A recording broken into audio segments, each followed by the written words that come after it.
Good morning. Welcome to Deacon Jody Daily. It's Monday. So glad that you joined us today and you're watching this video. If you, as always, if you are enjoying the videos, like them, share them, subscribe, and follow. That all helps.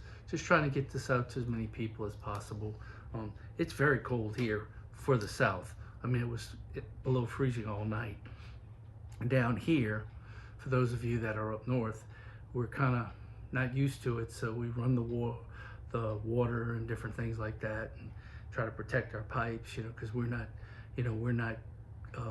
used to this, and it happens so infrequently we don't invest a lot in it.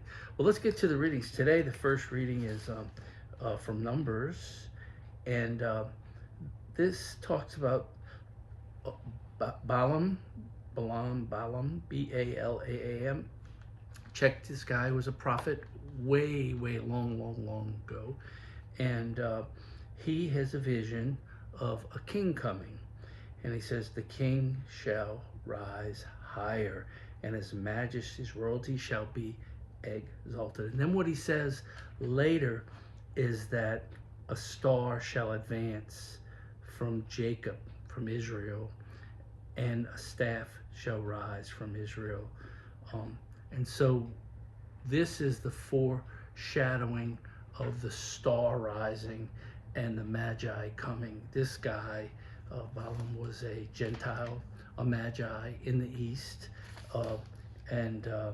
So he is having a vision of what is going to happen later. And of course, this prophecy is known. And so for hundreds of years, they've known this prophecy. So when the Magi see the star rising, they know to follow it. And this points toward the gospel, which is an interesting gospel, because the chief priests and the elders come up to Jesus and they say, by what authority are you doing this stuff? First of all, I just think it's incredible that you have a guy that's healing, working miracles, and they're so resistant to it because they're protecting themselves, that they're trying to undermine him, they're trying to undercut him, they're trying to find something wrong with it. I don't know, it's just me, but there they are, always trying to trap Jesus, and they want to know about what authority he's doing these works. And he says, well, I'll tell you what, I'll ask you a question, and if you answer it, then I'll answer your question.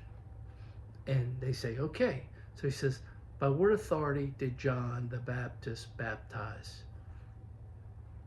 And they're stunned, because they know that if they say by heaven's authority, by God's authority, people say, well, why didn't you follow him? And if they say, well, by man's authority, then the people will come after them, and they'll have a revolt on their hands, because everybody has come to know that John is a prophet. So they can't answer, and they don't answer. And they say, we do not know. That's their words. We do not know. And his answer is, then neither shall I tell you by what authority I do these things. So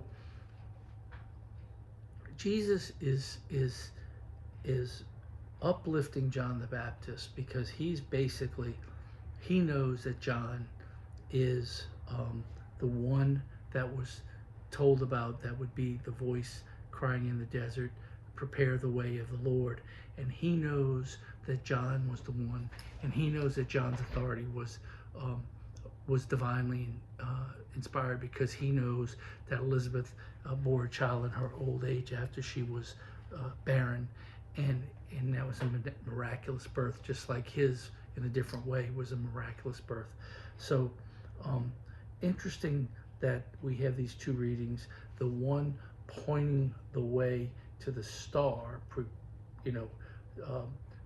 prophesying that the star will be there, and then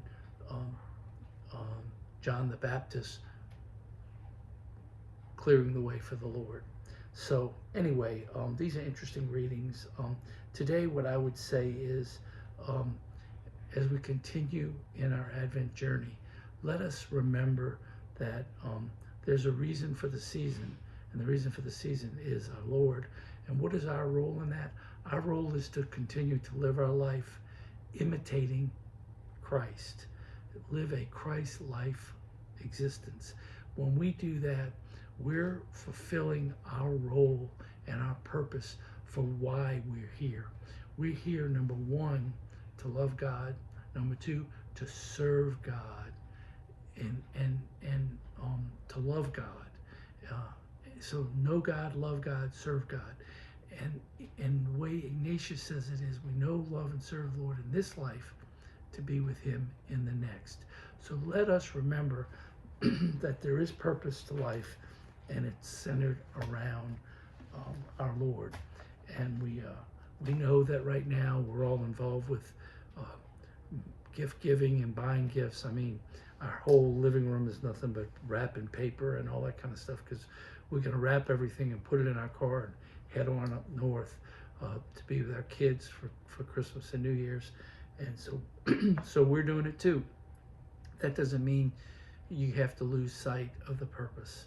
And I am so looking forward to sharing the Christmas Mass with my daughter and her husband and the 4 kids, and of course my lovely wife. And I hope you're looking forward to Christmas for that purpose too. So as I always say, you pray for me, I'll pray for you. Have a wonderful day. God bless everybody.